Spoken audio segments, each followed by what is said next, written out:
ज्या वेद प्रतिपदा जय जय संसद्यात मूर्पा देवा तुझी गणेश सकलात म्हणजे प्रकाश मने निवृत्तीदा स्वभाव धारे तुझे। या ठिकाणी सर्व राम भक्ताच्या दर्शनाचा मला लाभ झाला। मी माझी ईश्वरचरणी प्रार्थना करतो। संत दर्शनाचा आनंद जन्मीचा सिने गेला।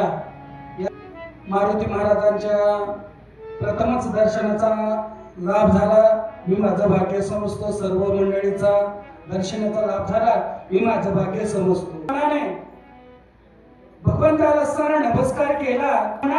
आता हनुमानजी सर पुढे कायच म्हणले, वाचत असताना सांगत असताना भक्ताचं मिलन होत असताना संतांची बरं का, आनंद जर नसेल, प्रेम जर नाही बरं का, वही वाचल्या गेली, अर्थ जर कळाला तर ठीक आहे। अर्थाविन पोथी नाक जर असेल तर चांगली दिसेल, अर्थ पोथी असेल बरं का, ग्रंथ असेल, मग आनंद झाला गेला। आनंदाच्या भरामध्ये मी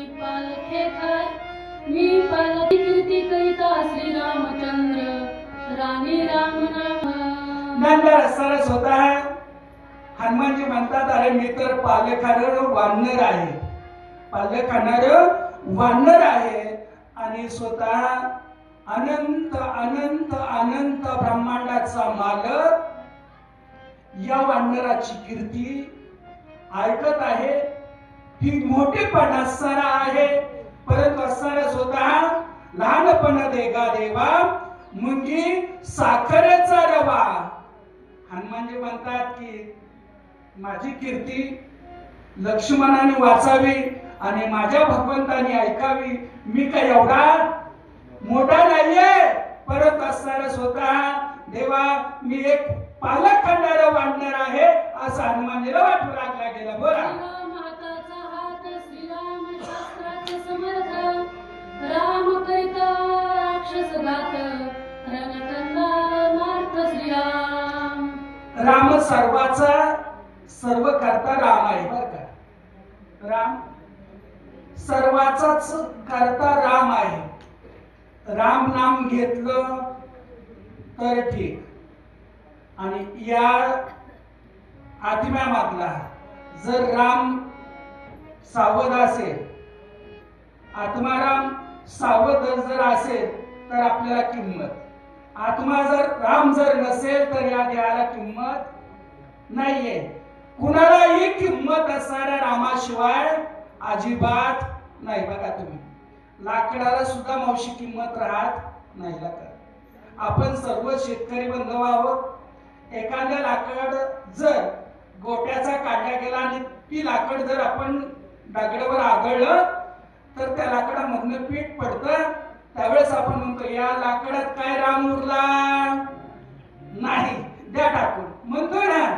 पण प्रत्येक वस्तू मात्रामध्ये माझा भगवंत भरलेला आहे आणि या भगवंतासाठीच बर का, जर मुखामध्ये जर नाम घेतल्या गेलं, हाताने जर टाळी वाजवल्या गेली, गुणगान जर माझ्या भगवंताचं ऐकल्या गेलं तरच ठीक आहे। म्हणजे बोला श्रीराम प्राणाचाही प्राण, श्रीराम बाणाचाही बाण, श्रीराम माझी अंगवण, श्रीरामी समर्पण पै माझे।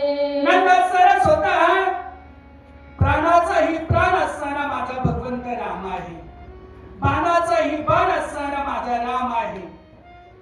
माझे आगमन काही सुद्धा कवडी मात्राची सुद्धा नाही बरं का, कवडी मात्राची सुद्धा नाही। मी एक वाढणार आहे, पालक खाणार वाढणार आहे। माझा जीव मुठी जर धरलं तर असणारा सुद्धा जाण्यासारखा आहे, परंतु मला गेली तर फक्त भगवंत बरं का, श्रीराम जय राम जय जय राम असं मंत्र जीवन असणारा माझ्या अंगामध्ये आहे। म्हणजे बोला ऐसे ऐकता हनुमंताचे बोल, श्रीराम वेती सुखाचे डोल, जे भक्ती भावार्थासी बोल, अति सखोल श्रीरामी। हनुमंताचे असे बोल असणारा स्वतः माझ्या भगवंताने ऐकल्या गेलं। खरं सांगू का, तर कीर्तन करायला लागल्यानंतर कीर्तनामध्ये शब्द निघतात महाराजांच्या मुखामधनं, बुडते हे जन न देखवे डोळा, येतो कळवळा मनोनिया. बर का, कळवळा निर्माण झाला पाहिजे. मग असा एखादी लेक असणारा सासरवरनं माहेरला येते आणि माहेरला आल्यानंतर आईला सांगते, आई माझा सासरा एवढा भांडतो, माझा दीर एवढा खवळतो, माझा नवरा एवढा मारतो गाई. त्यावेळेस सारा स्वतः लेक रडू लागली की आईच्या डोळ्यामधनं आपोआप पाण्याच्या धारा चालतात. लेक रडू लागली की आई रडते, आई रडू लागली की लेक रडते. याला म्हणतात प्रेम. मग असणारा कीर्तनकार भगवंताच्या समोर कीर्तन करू लागला की बुडते हे जन न देखवे डोळा, येतो कळवळा मनोनिया. जर असणारा स्वतः कीर्तनकार रडू लागला तर भगवंताच्या ही डोळ्यामधनं अश्रूच्या धारा असणारा निघतात. तसं आपण सुद्धा भजन करताना, कीर्तन करताना, भगवंताचं नाम घेताना ज्या वेळेस डोळ्यामधनं अश्रूच्या धारा निघताना मावशी, त्याच वेळेस देव येतो. बरं का, देवा पुढे रडल्याशिवाय, आई पुढे रडल्याशिवाय आई जशी भाकर देत नाही ना, तसं देवा पुढे रडल्याशिवाय भगवंत सुद्धा आपल्याकडे पाहत नाही. म्हणून असणारा स्वतः देवा पुढे भजन करत असताना, कीर्तन करत असताना नाम घेतलंच पाहिजे आणि डोळ्यामधनं अश्रूच्या धारा आल्याच पाहिजे. कंठी प्रेम दाटे, नैनी निर्लोटे, हृदय प्रगटे राम रूप. याला म्हणतात कीर्तन आणि भजन. बोला. पुढे ब्रह्मयाची ब्रह्मलिखित, हरी के सुमित्र वाचित, आत्मा आपण मनील लंखनात सभ्यांत सलच. नंतर सारा स्वतः लक्ष्मण आज्ञा केल्यानंतर लक्ष्मण जे असणारा पत्र वाचू लागल्या गेले. पुढे काय केलं गेलं, लंकेमध्ये असणारा स्वतः राजा रावणाला अपमानित केल्या गेला, अपमानित केल्या गेलं. सभेमध्ये जर एखाद्या माणसाला जर असं आपण टाकून जर बोलल्या गेलो तर असणारा त्याचं मान खाली होते, मानहानी होते. परंतु राजा रावणाच्या 10 असणारा दाढी जाळायला गेल्या, 10 मिशा असणारा जाळायला गेल्या, 10 तोंड असणारा काळी झाल्या गेले. बघा, याचा मथित अर्थ तसा नाही मावशी.